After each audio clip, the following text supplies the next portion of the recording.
FG must not ignore demands of Biafra agitators. Igbo traditional ruler in Abuja warns. To my dear listeners from wherever you're listening from, good morning. And please, before I go into details, kindly please ensure you like, subscribe, and share. The Eze Igbo one of Maitama, Abuja, His Royal Highness Eze, Ambassador David Kingston Okedede has urged the federal government to take the calls for self-determination by Biafra agitators seriously and address their marginalization concerns through constructive dialogue. He made these remarks during the 2024 New Yam Festival, an event organized by his office in collaboration with the Ohaneze in the Igbo and the Igbo community in Maitama on December 7, 2024. The traditional ruler advised in the Igbo both at home and in the diaspora. I bring you this message with a heart filled with both pride and concern. Pride in our resilience, resourcefulness, and rich heritage that define us as a people of dignity and innovation. However, I am also concerned about the rising challenges that threaten our unity and progress, both at home and abroad. As your humble servant and Eze Igbo of Maitama, I feel compelled to address these issues and call for peace, unity, and brotherly love among our people he noted.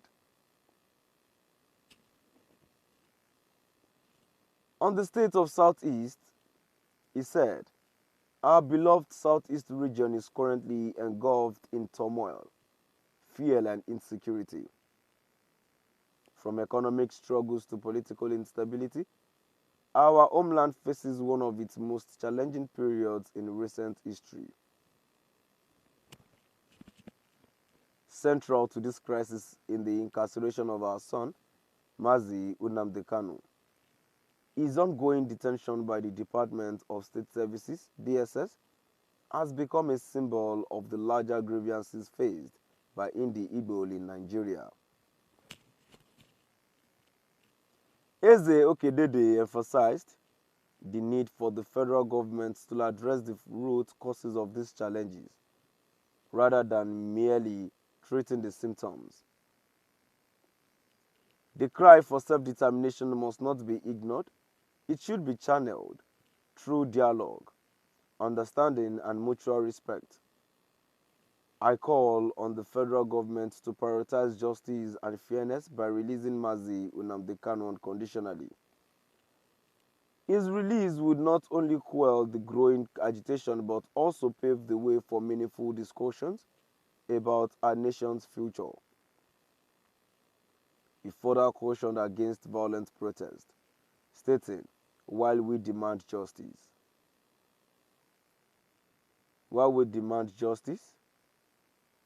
from the government, we must also hold ourselves accountable.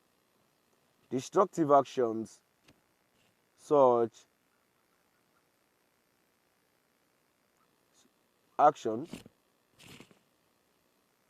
as burning our homes, shutting down markets, and attacking our own in the name of protest only serves to weaken our collective strength.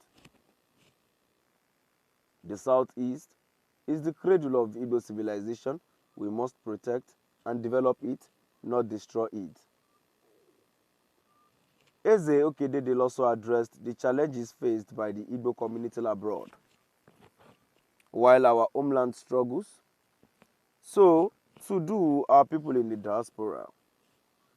Reports of infighting, envy, and disunity among Igbo abroad are deeply troubling. In many cases, countries, Igbo organizations are splintered into factions, each claiming to represent our true interests.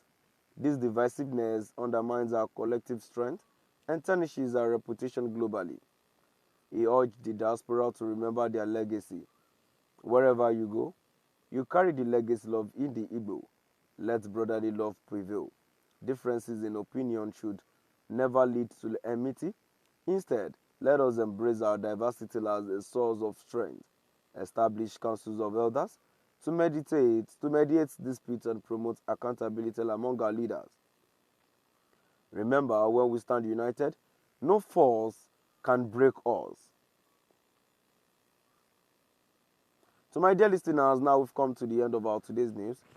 And here I have a few comments here. The first comment here that I have says, you call a plot by Igbo to re-enslave the marginalized minority tribes, Old River State and Old Cross River State, in the Igbo-dominated Old Eastern Region self-determination, or a plot by Igbo to enslave the Old Mid-Western Region, Delta State and Edo State, that was created from the Old Western Region self-determination.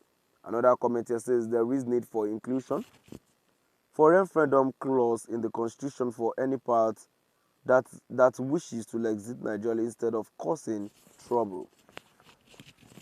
Another comment here says, if this IPOB referendum question is a popular Igbo agenda, one would expect that in a democratic setting, as we are the matter would have been pursued through legislative channels using ESN, intimidation. Now we've come to the end of our today's news. Please do drop by the comment section and let us know what your view is all about. Thank you for listening.